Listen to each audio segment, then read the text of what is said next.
এতদিন ধরে ভেবে আসছিল চুমিং সে হচ্ছে ওর সৎ বোন। পরের দিন সকাল হয়ে গেলে চিচি, চুমিং এর মা আর শাওয়ের বাবাকে দেখা যায় ওরা তখন একসঙ্গে খাওয়া দাওয়া করছিল। চিচি এখনো জানে না শাওয়ের বাবার সঙ্গে ওর নিজের মায়ের অবৈধ সম্পর্কের ব্যাপারে। চিচি জানে যে লিনদং আঙ্কেল আর ওর মায়ের খুব ভালো একটা বন্ধুত্বের সম্পর্ক।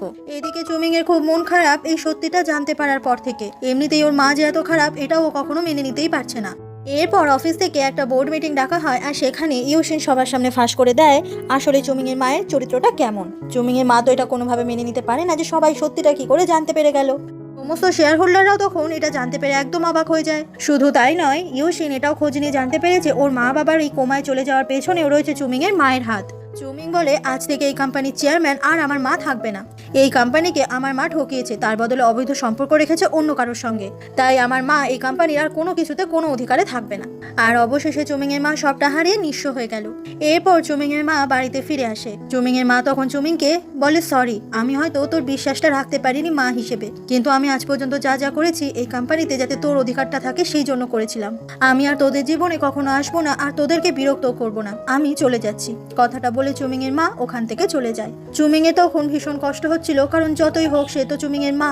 এরপর ইউশিন চলে আসে ওর মা বাবার সঙ্গে দেখা করতে হসপিটালে। আর ততক্ষণে ইউশিনের মায়ের জ্ঞান ফিরে এসেছে আর মা মেয়ে দুজন মিলে অপেক্ষা করছে কখন ওদের বাবারও জ্ঞান ফিরে আসবে।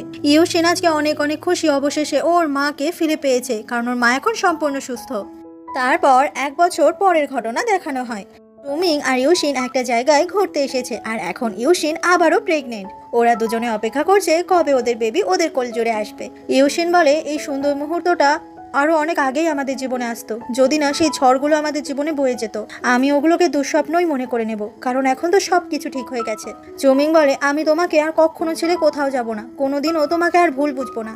আর এরকম ভাবে খুব সুন্দরভাবে আজকের এই পুরো ড্রামাটাই দি এন্ড হয়ে যায়। আজকের ড্রামাটা তোমাদের কেমন লাগলো সেটা অবশ্যই কমেন্টে জানাবে। আর এরকম সুন্দর সুন্দর আরো অনেক ড্রামা পেতে গেলে আমার চ্যানেলটা অবশ্যই সাবস্ক্রাইব করবে। আর ভিডিওটা লাইক করতে কিন্তু একদম ভুলে যেও না। খুব তাড়াতাড়ি আরো দারুণ রোমান্টিক চাইনিজ ড্রামা নিয়ে তোমাদের কাছে হাজির হব। তো আজকের জন্য বাই।